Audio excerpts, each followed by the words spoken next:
महाराष्ट्र की सियासत पहले से ही गरमाई हुई है और स्थानीय चुनाव से पहले महायुति में गहमा-गहमी और बढ़ गई है। शिवसेना शिंदे गुट के प्रमुख एकनाथ शिंदे का टकराव मुख्यमंत्री देवेंद्र फडणवीस से बढ़ता ही जा रहा है।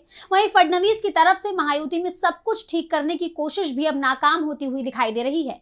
हाल ही में शिंदे के विधायक और मंत्री फडणवीस की बैठक से नदारद रहे और शिंदे बैठक में शामिल तो हुए लेकिन चुप्पी साधे रहे और अब इस टकराव को लेकर एक और बड़ी जानकारी सामने आई है। तो क्या है पूरी खबर, देखिए इस रिपोर्ट में। महाराष्ट्र में महायुति सरकार में जारी टकराव अब खुलकर सामने आ गया है। गठबंधन में शामिल तीनों दल भले ही बाहरी तौर पर सब कुछ ठीक होने का दावा करते आ रहे हों, लेकिन हालिया घटनाक्रम को देखते हुए ये दावा बेमानी साबित होता दिख रहा है।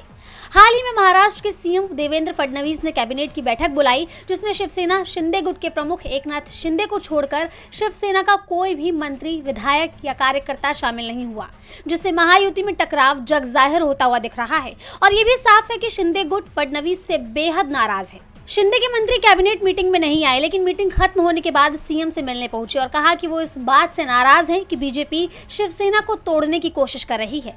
शिवसेना नेताओं को बीजेपी में शामिल किया जा रहा है और इसी नाराजगी को दूर करने के लिए शिवसेना और बीजेपी के बीच एक बड़ा फैसला भी हुआ। बीजेपी के वरिष्ठ नेताओं ने एकनाथ शिंदे को आश्वासन दिया कि उनकी पार्टी का कोई भी नेता और कार्यकर्ता बीजेपी में शामिल नहीं होगा। बीजेपी की ओर से दावा किया गया कि शिवसेना के किसी भी कार्यकर्ता को बीजेपी में शामिल नहीं किया जाएगा। साथ ही इस मुद्दे पर जल्द ही शिवसेना और बीजेपी के सीनियर नेताओं के बीच बैठक भी होगी।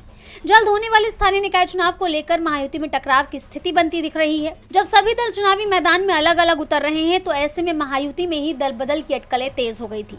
इसी को लेकर अब ये फैसला लिया गया है, क्योंकि अगर ये फैसला नहीं लिया जाता तो संभावना थी कि बीजेपी और शिंदे गुट के नेता पाला बदल सकते थे, और अगर ऐसा होता तो फिर महायुति में टकराव और खुलकर सामने आ जाता और जिससे पूरे गठबंधन को बड़ा चुनावी नुकसान होता। वहीं अब देखना होगा कि बीजेपी और शिंदे गुट के बीच ये समझौता कितना कारगर साबित होता है।